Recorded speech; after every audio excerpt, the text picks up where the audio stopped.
He saved one life and lost everything he had built across 19 years. That was the math of it, clean and merciless. One stranger breathing on a rain-slick sidewalk, and in exchange a nursing license suspended, a career erased, a name struck from a hospital roster as if it had never been written there at all. Marcus Ellery had spent his whole adult life learning to steady other people's failing hearts, and he did not yet understand that the heart he had just restarted belonged to a man the entire city of Seoul feared and no one dared to name aloud. The head of the disciplinary board looked at him across a table 12 feet long and said 7 words that would not leave him for months. "You should have simply walked on by." She said it not with cruelty, but with something worse. A soft, administrative pity, the tone a person uses for someone too foolish to protect himself. Marcus held her gaze and said nothing, because there was nothing to say that would survive being spoken in that room. But the chase, those 7 words set in motion, the trail of paper and silence and a debt no ledger could hold, would take him across a river, through 3 districts, and finally to the truth about who had actually decided he should be destroyed. By the way, wherever in the world you're watching from right now, let me know in the comments. I love seeing how far these stories reach. Okay, where were we? The Cheonggae Memorial Medical Center threw a gala every autumn, and Marcus had been made to stand at the edge of it that year, 3 weeks before the sidewalk, 3 weeks before everything. The ballroom on the 41st floor was all imported marble and warm amber light, the kind of light designed to make wealthy donors feel that their money had purchased not merely a wing, but a virtue. Waiters moved through the crowd carrying flutes of champagne that cost more than Marcus made in a shift. The chief administrator, a man named Denton Whitlock, who ran the hospital's American Partnership Office and enjoyed the word globalization the way some men enjoy the sound of their own name, gave a speech about excellence, about the future, about the hospital as a temple of healing. He never once mentioned a nurse. In 9 years of galas, Marcus had never heard a nurse mentioned. He stood near the service door in a rented jacket that pulled across his shoulders. A large man, 6'4", and built like something that had once played a sport for a living, and he watched the powerful people perform their power, and he felt the particular loneliness of a man who keeps a machine running that everyone else believes runs itself. Marcus was 38 years old.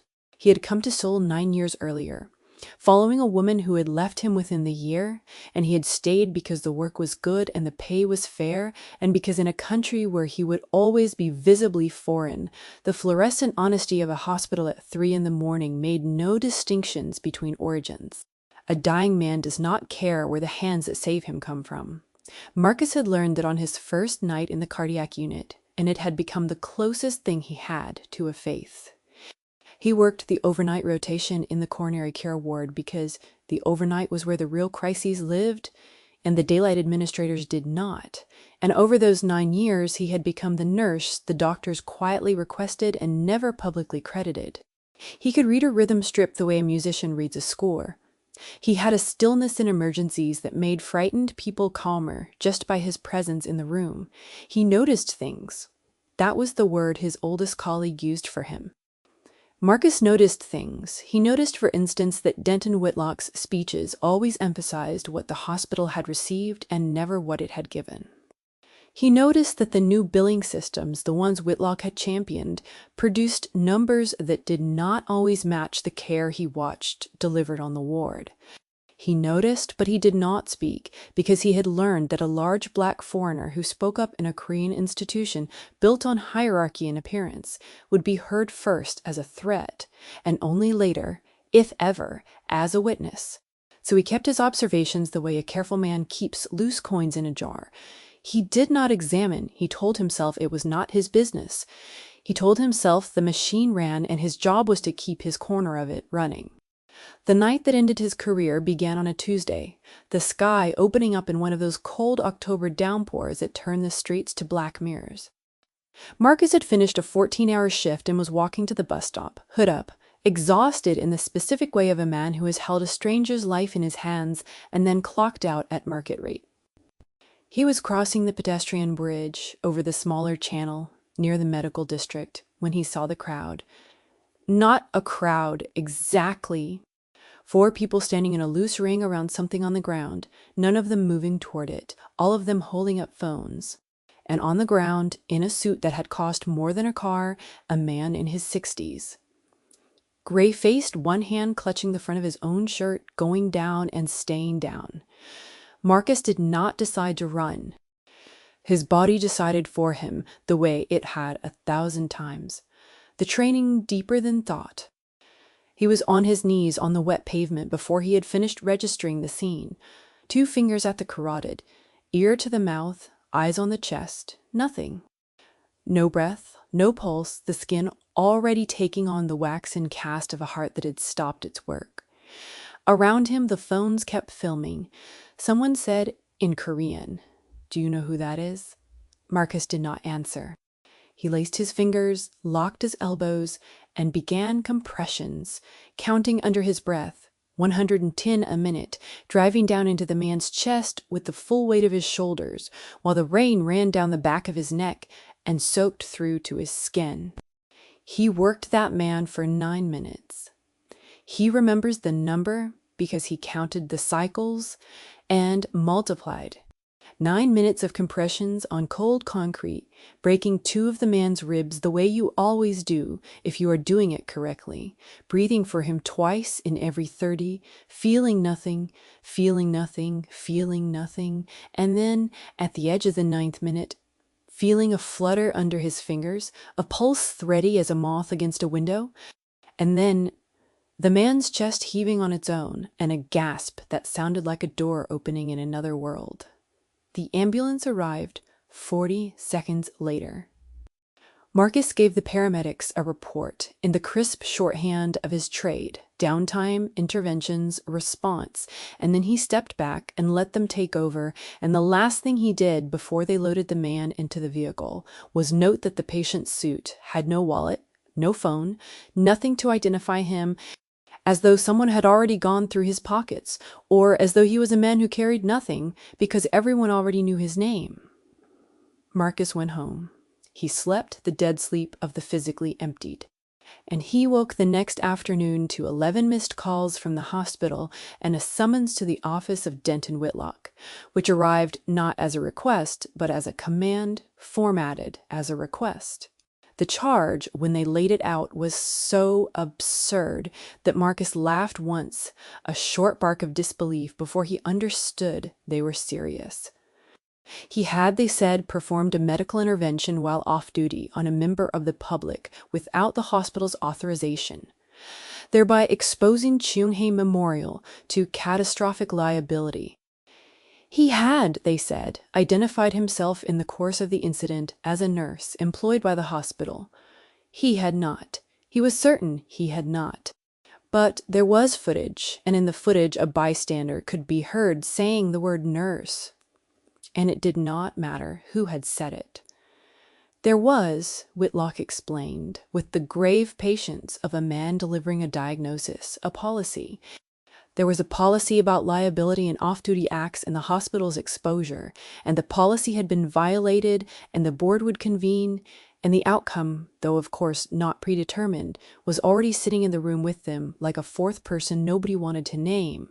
What no one in that office said, what Marcus would only understand much later, was that the policy Whitlock cited had been quietly rewritten 14 months earlier, and that the man who had rewritten it had done so for reasons that had nothing to do with liability, and everything to do with what a careful, quiet, observant nurse might one day be positioned to see. The disciplinary board convened 8 days later. Marcus wore his one good suit, the funeral suit, and sat alone on one side of a long table, while 5 people sat on the other. He had been offered a union representative and had accepted, and the representative, a tired man named Han, who clearly wanted to be elsewhere, said very little and looked at his watch twice. Marcus watched the board members not speak to each other in the particular way of people who have already spoken.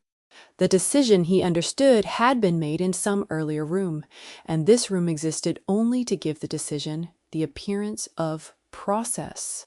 He had spent his life reading rhythms on a monitor, the shape of a crisis before it fully arrived, and he read this one clearly. He was going to lose the board chair, was the woman with the soft, administrative pity. She asked him whether he understood the seriousness of his actions. He said he understood the seriousness of a man dying on the ground. She wrote something down. She asked whether he had considered the hospital's exposure before he acted. He said there had been 9 minutes to consider, and he had spent all of them on the man's chest. Someone near the end of the table made a small sound quickly suppressed, and then the chair set down her pen and looked at him with that gentleness that was worse than any anger, and delivered the 7 words you should have simply walked on by. They suspended his license for a year pending review, which in the small and gossiping world of Seoul hospitals was a permanent thing dressed as a temporary one. They terminated his employment. They walked him to the elevator with a security escort, a young guard who could not meet his eyes and who whispered, as the doors closed, that his cousin had been a patient on Marcus's ward 2 years ago and had not died, and that the family still spoke of the big American nurse who had sat with her through the night. Marcus rode down 41 floors with that in his ears, the only kindness anyone offered him in that building, and stepped out into a city that no longer had a place for his hands. To understand what Marcus was, you have to go back further than the sidewalk, further than the gala, all the way to a small city in the American South where a boy grew up too large for his age and learned early that the world had already decided what a big black boy would become, and that his only argument against that decision would have to be made not in words, but in evidence accumulated slowly, undeniably, over years. His mother had been a home health aide who worked 2 jobs and came home smelling of other people's illness, and she had told him something when he was 9 that he had carried ever since. She had said, "Most people look at a sick person and see the sickness. If you want to be worth anything in this life, learn to look at a sick person and see the person. Pay attention. Attention is the only thing you have that nobody can take from you. Attention." That was the word. That was the whole of him, if you distilled it.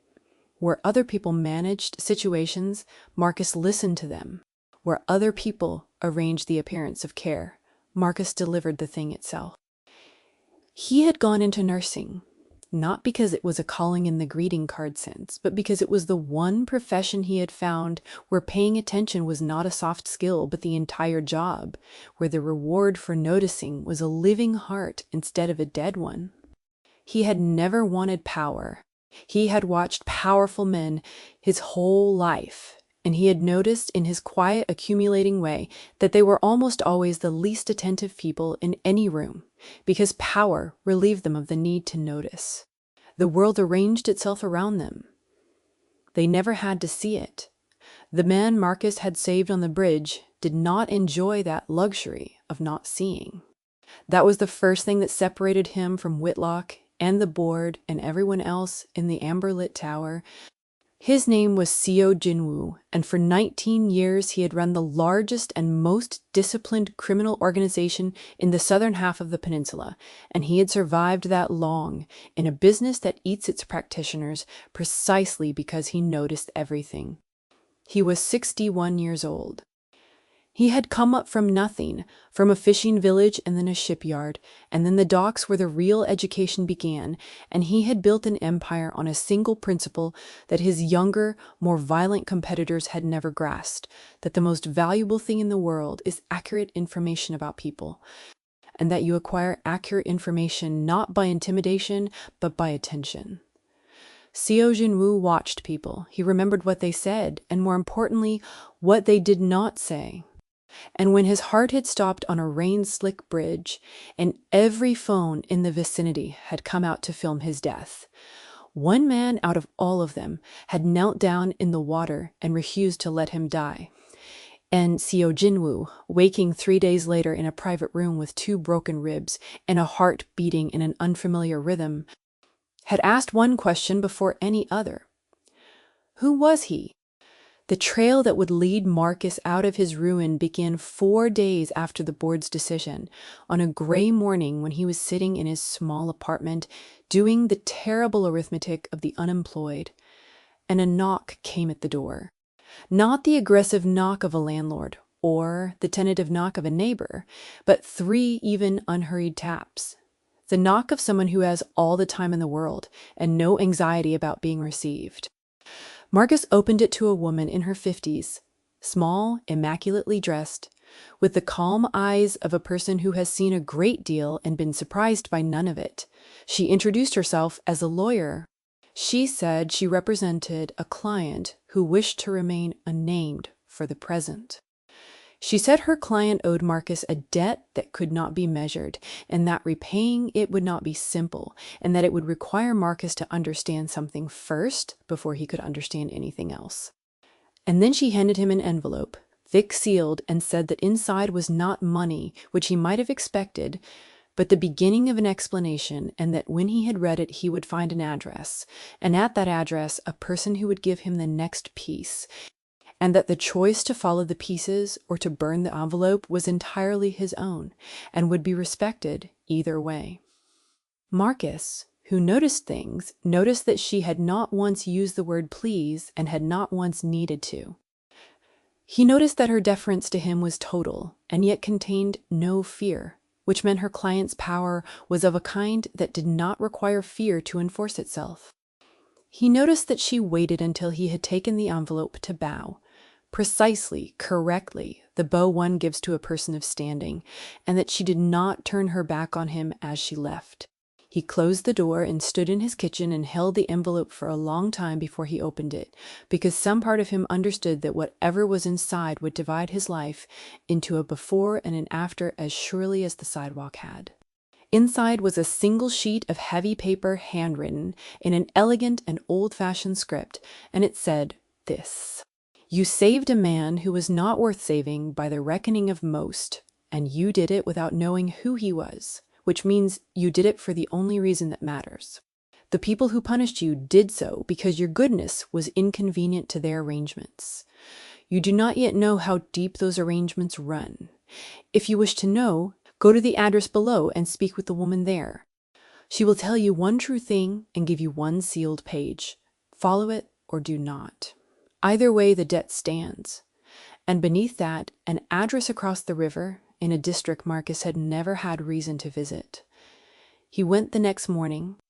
The address belonged to a small pharmacy tucked between a noodle shop and a shuttered bank, the kind of neighborhood pharmacy that had somehow survived the chains, and behind the counter stood a woman, perhaps 70 years old, who looked at Marcus's face for a long moment and then nodded as though confirming something she had been told.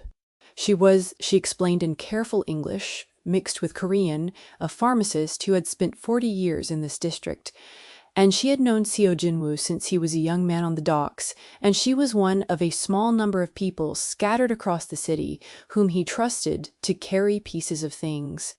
She would tell Marcus the one true thing she had been asked to tell him, and then she would give him the sealed page, and she would not answer any question beyond that, because that was the arrangement, and she was old enough to keep arrangements. The one true thing was this: 14 months ago, she said, the man you saved began to suspect that someone inside a certain large hospital was moving very large sums of money through the accounts of patients who did not exist and patients who had died, and laundering it through a partnership office that dealt in foreign money and answered to no one who could read a hospital chart. He suspected it because a man in his position hears things, and because some of that clean-seeming money had begun to touch the edges of his own world in ways he did not like. He did not yet have proof. He had begun, quietly, to look for it, and then 14 months into that looking, he had a heart attack on a bridge in the rain, and the only man in the city who stopped to save him turned out to work in the very hospital he had been circling on the very night his heart chose to stop. Seo Jinwoo did not believe in that kind of coincidence, the pharmacist said, and neither should you. She handed Marcus the sealed page and wished him well and turned back to her shelves, and that was all. Marcus stood outside the pharmacy in the thin autumn sun and felt the ground of his understanding shift beneath him. He had thought his ruin was a small and stupid injustice, a policy misapplied, a foreigner made an example of. He was beginning to understand that it might be something else entirely, that the speed of his firing, the 8-day timeline, the rewritten policy nobody had explained, the strange thoroughness with which a single act of ordinary decency had been converted into a career-ending offense, might not have been carelessness at all. Might have been design.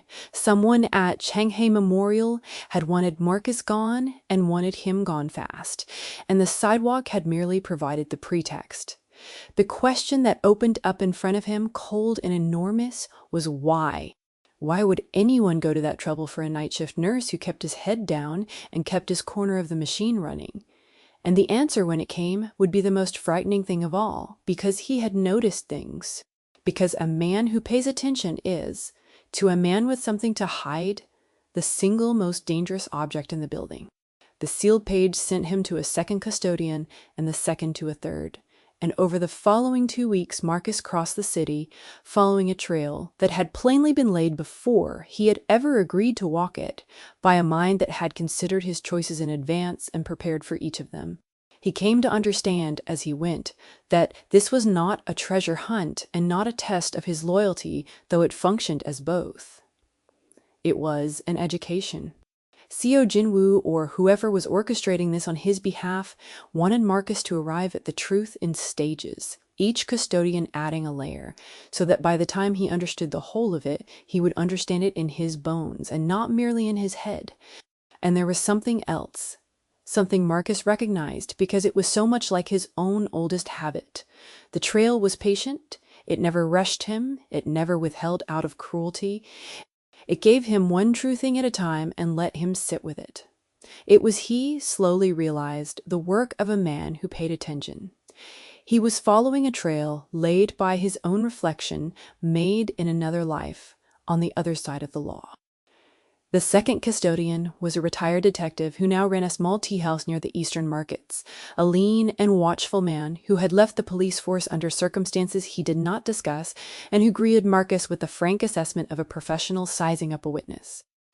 He poured tea. He asked Marcus 3 questions about the night on the bridge, testing details, and Marcus answered them precisely, and the detective nodded as though the answers had confirmed the account he had already been given.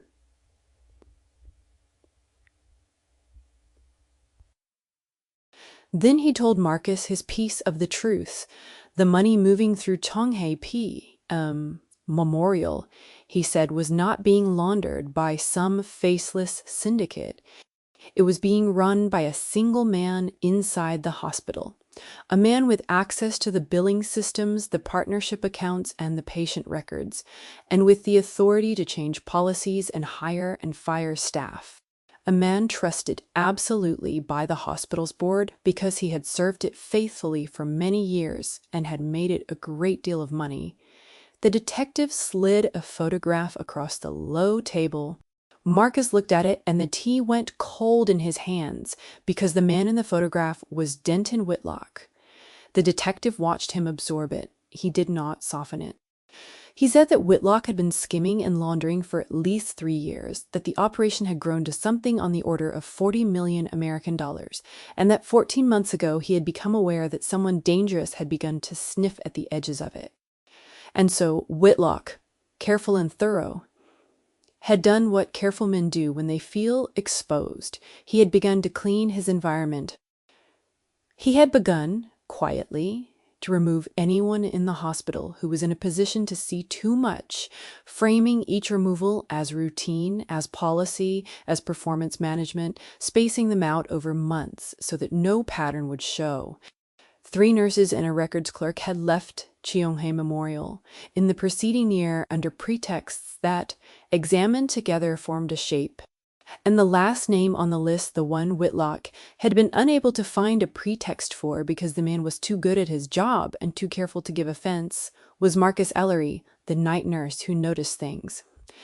The man had been searching for over a year for a reason to be rid of Marcus. And then a Mafia boss had the good manners to have a heart attack on a bridge, and Marcus had knelt down and Whitlock had at last been handed the reason he had been waiting for.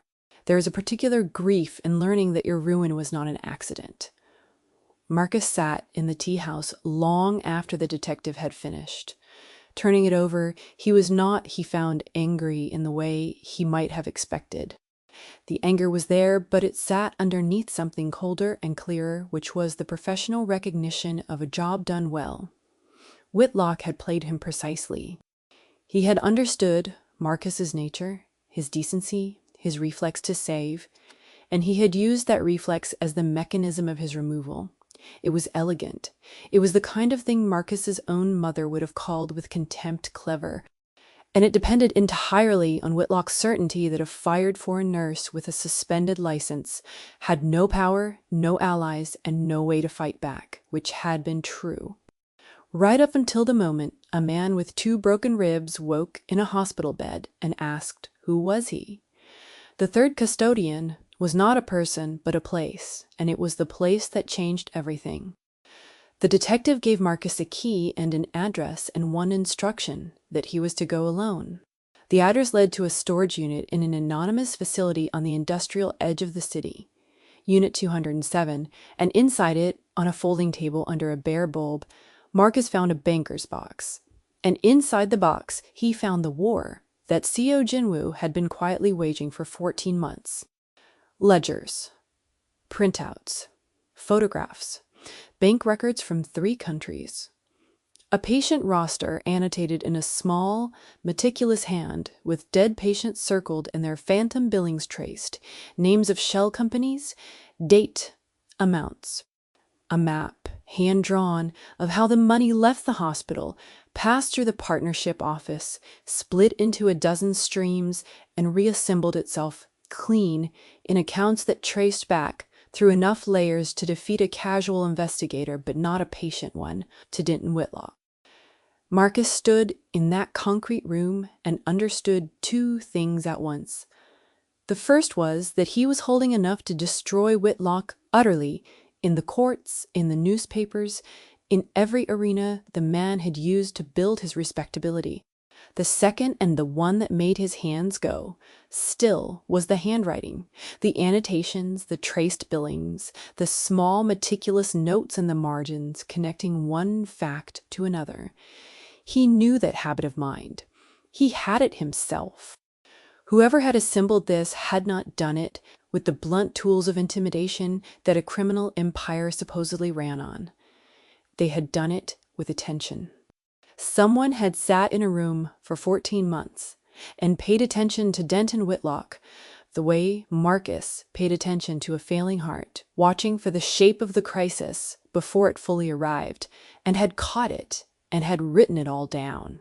And at the bottom of the box was one final sealed page. And this one, when Marcus opened it, did not send him to another custodian. It gave him an address and a time, and beneath them, in the same elegant handwriting as the first letter, 3 words. Come and talk.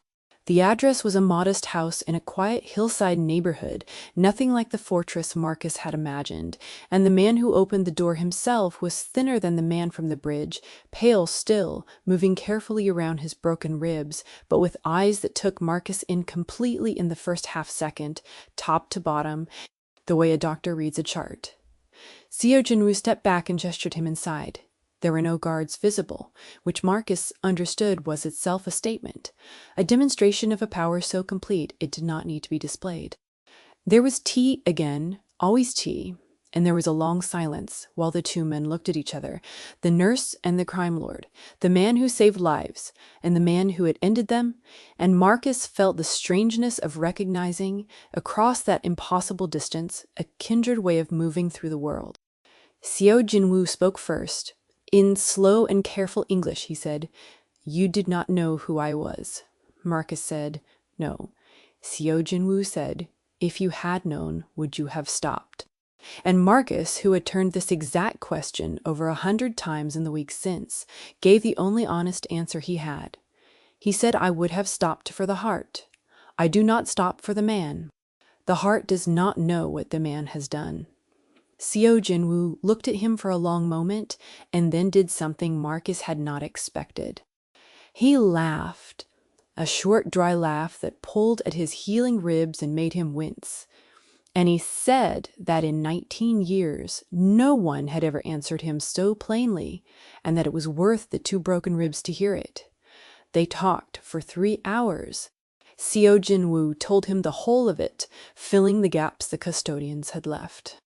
He explained that he had first noticed Whitlock's laundering because a small amount of it had flowed, without Whitlock's knowledge, through a business that touched Seo Jinwoo's own, and that he had a policy, an old and inviolable one, that no operation used the sick and the dying as cover. It offended him. It was, he said, the one form of theft he could not abide, because he had grown up watching the poor die untended, and a man who billed the dead to hide his money was to him the lowest thing that walked. So he had begun to gather what he needed to end Whitlock, not with violence, which drew attention and left bodies, but with the slow, patient assembly of proof that could be handed to the state. He had been perhaps 2 months from completion when his heart stopped. And then, he said, the coincidence that was not a coincidence, he had woken to learn that the man who saved him worked in Whitlock's hospital. He had thought at first that this must be a trap, that Whitlock had somehow arranged even his rescue. He had spent 3 days having Marcus investigated with total thoroughness, and what came back was the opposite of a trap. What came back was a man Whitlock had been trying to remove for a year, precisely because the man could not be corrupted, controlled, or easily discredited. What came back was a night nurse who had been quietly written up in patient after patient's mind as the one who stayed, the one who noticed, the one who saw the person and not the sickness. Seo Jinwoo had recognized it immediately, he said, because it was the thing he valued above all others and found almost nowhere, attention. And so his debt to Marcus had doubled. Marcus had saved his body on the bridge. And Marcus, by existing, by being the last name on Whitlock's list, had confirmed everything Seo Jinwoo had been building toward for 14 months. They were, whether Marcus liked it or not, already partners in the same war. Marcus asked the question that mattered. He asked what Seo Jinwoo wanted from him. And here the old man set down his tea and became for the first time entirely serious. He said he wanted nothing that a decent man could refuse. The evidence in the box, he said, was complete, but it had a flaw. And the flaw was its source. If it appeared from nowhere, from an anonymous hand, from a man like Seo Jinwoo, whose name could not be spoken in a courtroom without poisoning everything it touched, then a clever lawyer would call it fabricated, planted, the vengeance of a criminal, and Whitlock's respectability would shield him. What the evidence needed was a witness, a credible, ordinary, respectable witness who had seen the money's shape from the inside, who could stand up in the daylight and say, I worked in that hospital.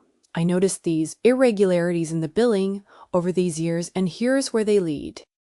It needed a nurse who noticed things. It needed Marcus. And in exchange, Seo Jinwoo said, Marcus would have his life back, his license, his name, and the small satisfaction of watching the man who ruined him, ruined in turn by the very institutions he had hidden behind. But that was not all. And Seo Jinwoo, being who he was, did not pretend it was. He told Marcus plainly that there was danger in it. Whitlock was not a man who would go quietly once he understood he was cornered, and cornered men did unpredictable things. And there was a second danger, subtler, that Seo Jinwoo named because he was a man who named things. He said, if you do this with me, you will owe me nothing because I will owe you. But you will have stood beside a man like me, and that is a mark that does not wash off easily. I will not lie to you about it. Choose knowing it. Marcus sat with that. He thought about the ballroom and the amber light and the 7 words. He thought about the young security guard who could not meet his eyes and the cousin who had not died. He thought about his mother and attention and the only thing nobody could take. And he said, yes. They moved carefully over the following days, because the thing about handing evidence to the state is that it matters enormously which hands within the state you choose, and Seo Jinwoo knew, with the intimate cynicism of a man who had spent 19 years mapping which officials could be bought, exactly which ones could not. There was a prosecutor in the Financial Crimes Division, a woman in her 40s, with a reputation for incorruptibility, so severe that she had never been promoted, because incorruptible people make everyone above them nervous. Seo Jinwoo had watched her for years the way a hunted animal watches the one hunter it cannot fool, and he had concluded that she was the single person in the apparatus of the state who would take the box, read it, and act on it without being reachable by Whitlock's money or Whitlock's friends. The problem was getting it to her in a way that gave her a legitimate door to walk through, and the answer to that problem was Marcus, a wronged former employee, walking into the prosecutor's office of his own free will, carrying his own carefully reconstructed observations and volunteering to testify was a door the law could open. A banker's box from a mafia boss was not. So Marcus spent 9 days doing something that felt oddly like the truest work he had done in years. He sat with the evidence and he learned it, not as a criminal's ledger, but as a nurse's chart, reconstructing in his own hand, from his own genuine memory and his own genuine observations over 11 years, the irregularities he had in fact noticed and set aside over his 9 years on the ward. The billings that did not match the care, the patients on the roster he was certain had died on other wards, the nights when the systems Whitlock championed produced numbers that made no clinical sense. It was all true. He had truly seen it. He had merely, in the manner of a careful man protecting himself, declined to examine what he had seen. Now he examined it, and he found that everything in Seo Jinwoo's box aligned with everything in his own memory, which meant that when he sat across from the prosecutor, he would not have to invent a single word. He would only have to stop looking away. The meeting with the prosecutor lasted 4 hours. She was skeptical at the start, as she was paid to be, and she pressed him hard, looking for the scene where an ordinary nurse's complaint became something too sophisticated to be his own. She found no seam because there was none, because Marcus spoke only what he genuinely knew and pointed her toward the record she could verify herself. By the second hour, she had stopped looking for the seam and started taking notes. By the third, she had called in a colleague. By the fourth, she was asking Marcus whether he understood what he was setting in motion and whether he was prepared to see it through. And Marcus said the same thing he had said to the disciplinary board, that he understood the seriousness and that he was done walking on by. She looked at him for a long moment and said that she would open a formal investigation, and that from this point forward, he would need to be careful, because Denton Whitlock had powerful friends and cornered men are dangerous. Marcus said he had been told, he did not say by whom. The investigation, once opened, moved with a speed that surprised even Seo Jinwoo, because the prosecutor, having decided the thing was real, pursued it with the accumulated fury of a career spent watching lesser cases die from interference. Subpoenas went out. The hospital's partnership accounts were frozen for review. And here the days began to compress into hours, because the moment those subpoenas landed, Whitlock knew, and a man like Whitlock does not spend 3 years and $40 million building an escape route he does not intend to use. Seo Jinwoo's people, watching from the outside as they always watched, reported that Whitlock had begun to move money and, more ominously, had begun to make calls. And then came the surprise that neither Marcus nor even Seo Jinwoo had predicted. The lateral move that revealed Whitlock to be a more dangerous animal than either had allowed. He did not run. Everyone expected him to run, to catch a flight to a country without extradition, to become a smaller man in a warmer place. Instead, Whitlock moved to take the hospital. Marcus learned this from Seo Jinwoo late on a Thursday night in a phone call that stripped away the last of the old man's calm. Whitlock, it emerged, had spent his years cultivating not just the board's trust, but its dependence, and he understood that the fastest way to survive a financial investigation was to control the institution being investigated.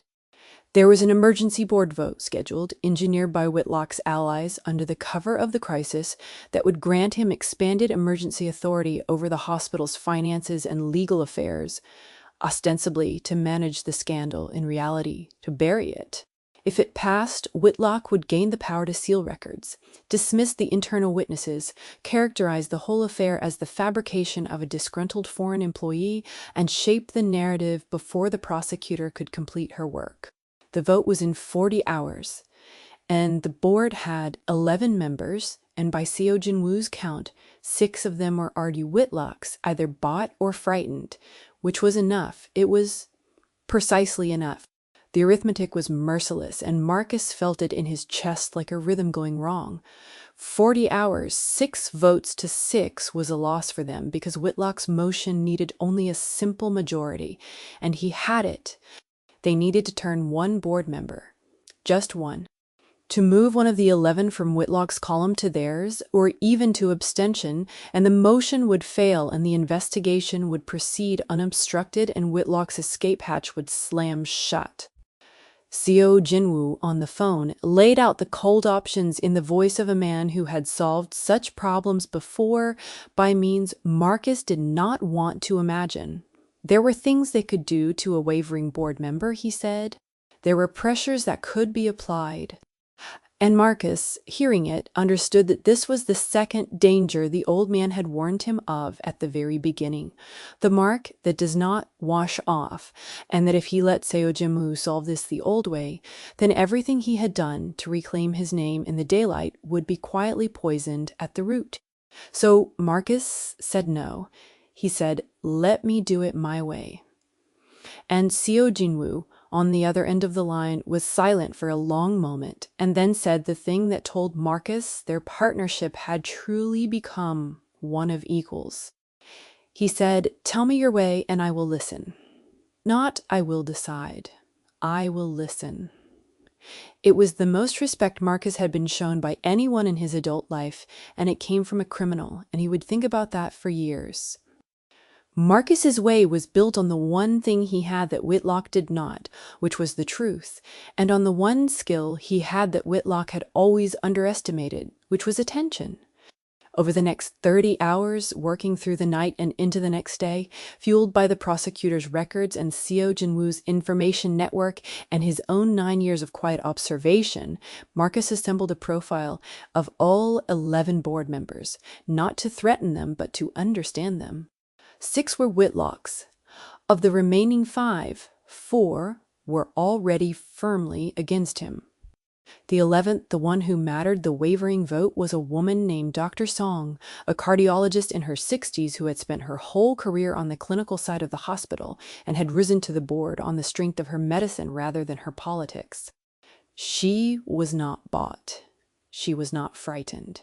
She was simply uncertain, torn between her instinctive distrust of scandal and her equally instinctive loyalty to an institution she had served for 30 years and did not wish to see destroyed. Whitlock's argument had reached her, the argument that granting him emergency authority was the responsible way to protect the hospital and its patients from the chaos of an investigation, and this, Marcus realized, was the seam. Dr. Song did not care about Whitlock and did not care about Marcus. She cared about patients. She had spent her life, like Marcus, learning to see the person under the sickness. And Whitlock's whole scheme, the very thing the prosecutor was investigating, was the billing of dead and phantom patients, the use of the sick as cover for theft, the exact obscenity that Seo Jin-woo had refused to abide and that Dr. Song, if she truly understood it, would refuse to abide even more fiercely. She had been told a story about protecting the hospital. She had not been shown what protecting Whitlock would actually mean. Nobody had made her see the person under the numbers. And making people see, Marcus thought, was the only thing he had ever been good at. He did not go to her with intimidation or with Seo Jin-woo's box, which would have poisoned it.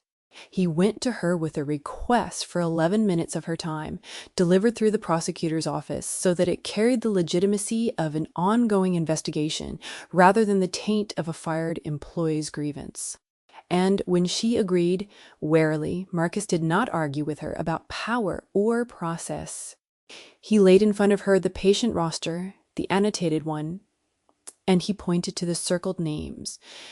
And he told her, in the plain clinical language they both spoke, what those names were. He said this patient, on this date, was billed for a cardiac procedure she never received, on a ward where I worked 3 days after I signed her death note myself. He said, this one, the same.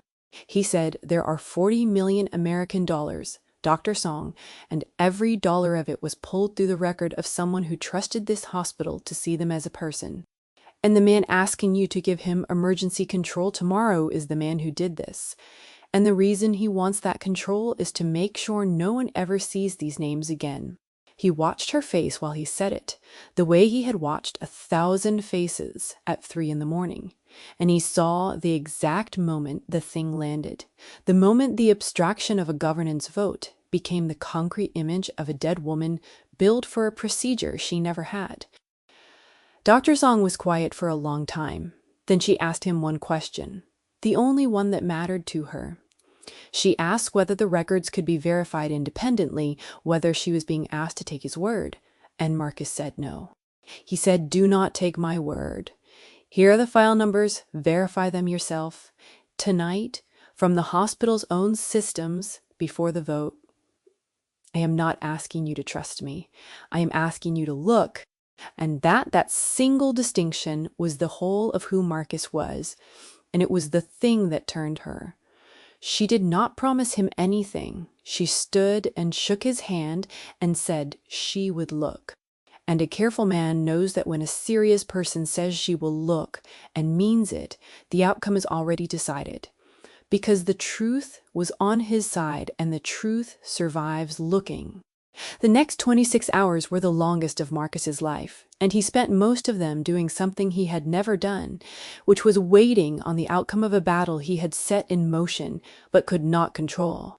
Seo Jinwoo's people confirmed that Whitlock, sensing his 6 votes might not hold, had begun making frantic calls of his own, offering the wavering members escalating inducements. But a man who has spent his career among people who value appearance had never learned to move a person who values patience. And his money slid off Dr. Song, like water off glass, because she was, at that hour, sitting alone in an office, verifying file numbers against a death registry she had helped compile. Marcus knew none of this in the moment. He knew only the clock. He sat in Seo Jinwoo's modest hillside house, and the old man sat with him, and for long stretches neither of them spoke.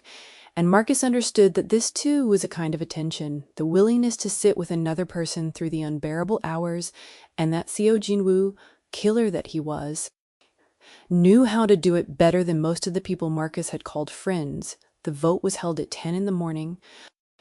The motion to grant Denton Whitlock emergency authority over the hospital's finances and legal affairs failed 7-4. Dr. Song had not merely voted against it. She had, upon completing her overnight verification, called 2 of Whitlock's own 6 and shown them what she had found, and 2 frightened men who had been going along to protect themselves discovered that going along now meant going down with Whitlock, and they switched. The seam Marcus had found in one person had torn the whole thing open. And with the motion dead, and the investigation unobstructed, and the accounts frozen, and the prosecutor now armed with an inside witness and a cardiologist who had verified the phantom billings from the hospital's own records, Denton Whitlock's respectability collapsed in the space of a single morning. And the man who had spent 3 years and $40 million building an escape he never used found at last that there was nowhere left to escape to.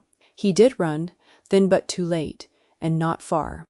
Seo Jinwoo's network located him within the day, not because Seo Jinwoo needed to, but because he was a man who liked to know where things ended, in a mid-range business hotel near the airport, alone, his allies scattered, his money frozen, his phone ringing with calls he no longer had the power to make useful. And here came the last test, the one Marcus had not expected. Seo Jinwoo told him where Whitlock was. He offered with a stillness that made the offer more frightening than any threat to make Whitlock disappear in the old way, cleanly, permanently, so that the man could never testify to Seo Jinwoo's involvement and could never trouble Marcus again. It was, the old man said, the safest thing, and it was the mark that does not wash off, offered one final time, and Marcus recognized that this was the true end of his education, the moment where he decided what he had become. He said no. He said, let the law have him. He said, if we kill him, then we are the thing he was using people as means to an end, and I did not do all of this to become that. Let him stand in the daylight where he put me, and let the person he thought had no power watch him ruined by the truth. And Seo Jinwoo, who had killed men for less than what Whitlock had done, looked at Marcus for a long moment, and then inclined his head, the small bow of a man conceding a point to someone he respects, and said only, you are a better man than I am, and I am glad I did not die on that bridge, because I would not have wanted to miss learning that. Whitlock was arrested at the hotel 2 days later by the prosecutor's investigators. He never learned that a Mafia boss had spared his life. He never learned any of it. To the end, he believed he had been undone by a disgruntled nurse, which was, in the only way that mattered, exactly true. The formal processes took months, as formal processes do. Weeks later, the prosecutor's investigation widened and deepened, and the $40 million was traced and frozen, and the shell companies unwound, and Whitlock was charged on counts that would keep him imprisoned well past any age at which freedom would matter to him. The 3 nurses and the records clerk who had been quietly removed over the preceding year were located, contacted, and their terminations reviewed, and in the light of the investigation, the true nature of their dismissals became plain, and they were offered reinstatement and back pay, and 2 of them took it. The disciplinary decision against Marcus was reviewed by a hastily convened panel that no longer had Denton Whitlock whispering in its ear, and his suspension was lifted, his record cleared, and his termination reversed with an offer to return to the coronary care ward at a raise that acknowledged, in the only language institutions speak, that a mistake had been made. And the phantom patients, the dead who had been billed to hide a thief's money, had their records corrected, so that the last thing done in their names was not a theft, but a restoration. And Marcus thought when he heard it that this was the part his mother would have understood, that even the dead deserved to be seen as people and not as cover. Months later still, the hospital held its autumn gala again, in the same ballroom on the 41st floor, under the same amber light. Marcus had returned to the ward by then, on his own terms, having negotiated the overnight rotation he preferred, and a role in reviewing the very billing systems whose numbers had once made no clinical sense to him. He had not planned to attend the gala, but Dr. Song, who now chaired the board, asked him to say a few words, and he understood that this was not a request, but an offering, a chance to stand in the room where he had once been made invisible, and to be seen. He almost declined, and then he thought about the 7 words and about walking on by, and he decided that he was done letting other people decide which rooms he was allowed to be visible in. He did not prepare a speech. He stood at the front of that ballroom, a large black man in a suit that finally fit, and he looked out at the powerful people performing their power, and he said only what was true. He said that a year ago he had stood at the edge of this room and been told by this institution that he should have walked on by a dying man. He said that he had thought at the time that the failure was his own, that he had done something wrong, and that it had taken him a long time and a great deal of help to understand that the failure had belonged to the institution and not to him. He said that a hospital that would rather a man die on a sidewalk than accept the liability of his rescue had confused its image with its purpose, had confused arrangement with care, and that he had watched people do that his whole life and had promised himself long ago that he would not become one of them.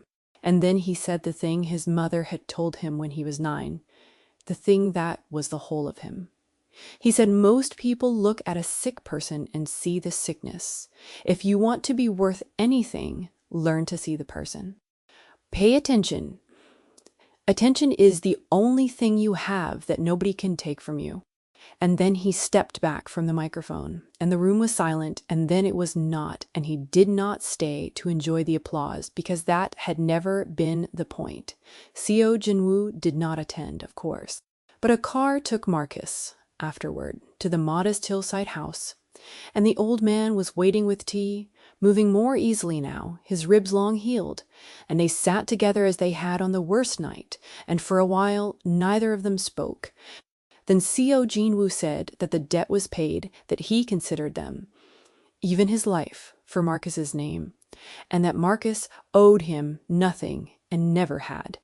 And he said that if Marcus wished, they need never see each other again, that the mark that does not wash off need not deepen, that he would understand and respect a clean break. He offered it plainly, without pressure, the withheld thing offered, and then released. And Marcus considered it because it would have been the safe and sensible choice, the choice that kept his newly restored life uncomplicated. And then he thought about the 14 months a criminal had spent paying attention to save the sick from a thief, and about the 3 hours a killer had sat with him in silence when he could not bear the waiting, and about the fact that in the whole city of Seoul, the two people who had truly seen him were a cardiologist and a mafia boss. He did not accept the clean break, and he did not reject it. He offered something else instead, a condition, the only honest ground he could stand on. He said that he would not pretend to be Seo Jinwoo's friend and would not become part of his world, and that if he ever learned Seo Jinwoo had used the sick or the dying as cover in any operation, in any way, he would walk away without a word and never return. But he said that within that boundary, if Seo Jinwoo could hold to it, the one line the old man himself claimed never to cross, then Marcus would not disappear. He would take his tea, he would sit through the silences, he would from time to time allow a man who had spent 19 years being feared to be, for an hour, merely known. It was not friendship and it was not absolution. It was something more careful and more honest than either, an arrangement built not on debt or gratitude, but on the one thing they shared, which was the discipline of paying attention. And it would have to prove itself over years or not at all. Seo Jinwoo listened to the whole of it without interrupting, which was itself a kind of answer, and when Marcus had finished, the old man was quiet for a long moment. Then he said that in 19 years, no one had ever set him a condition and expected him to meet it rather than break the person who set it. He said he found that he wanted to meet it. He said he was not certain he could, that a man does not undo 40 years of a certain life by wishing to, but that he would try, and that Marcus would know if he failed, because Marcus noticed things. And that Marcus thought was as close to a promise as a man like Seo Jinwoo had left in him to give, and it would have to be enough. And time would tell whether it was... He went back to the ward that night because he had a shift, because the overnight was where the real crises lived and he had missed them. He walked the fluorescent corridor at 3 a.m, the honest hour, the hour that made no distinctions between origins, and he checked his patients one by one, reading their rhythms, seeing the person under the sickness, staying with the ones who were afraid. In room 4, a woman in her 70s could not sleep, frightened of a procedure scheduled for the morning, and Marcus pulled a chair to her bedside and sat with her and let her talk. And she asked him, at one point, whether he was the American nurse people spoke about, the one who had been fired and then come back. And Marcus said that he was, and she asked why he had come back to a place that had thrown him away. And Marcus thought about the ballroom and the amber light and the box in Unit 207 and the vote that failed 7-4 and the old man on the hillside trying at 61 to become something he had never been. And he told her the truth, which was that he had not come back for the place, he had come back for the work, and the work was here and the work was this, sitting in the dark with a frightened person so she would not be alone. He said that a career could be taken from a man in 8 days, but the reason he had chosen it could not be taken at all, because it lived in his hands and not on any roster. The woman was quiet for a while. Then she said that she was glad he had come back, and she slept. Finally, and Marcus stayed until her breathing evened out, and then he moved on to the next room and the next, holding the machine together the way he always had, except that now, when the daylight administrators arrived and performed their power and forgot that any nurse existed, Marcus no longer felt the old loneliness of the man who keeps the machine running for people who believe it runs itself. Because he knew something they did not. He knew that the machine had never run itself. He knew that it had always been held together everywhere in every institution built on appearance, by the quiet, attentive people at the edges of the amber light, the ones who noticed, the ones who stayed, the ones who saw the person and not the sickness. And he knew that a man had lost everything he built across 19 years and gotten it all back and more, not because he was strong or clever or powerful, but because on a rain-slick bridge he had knelt down in the water for a stranger and had refused, in the only 9 minutes that had ever truly mattered, to simply walk on by.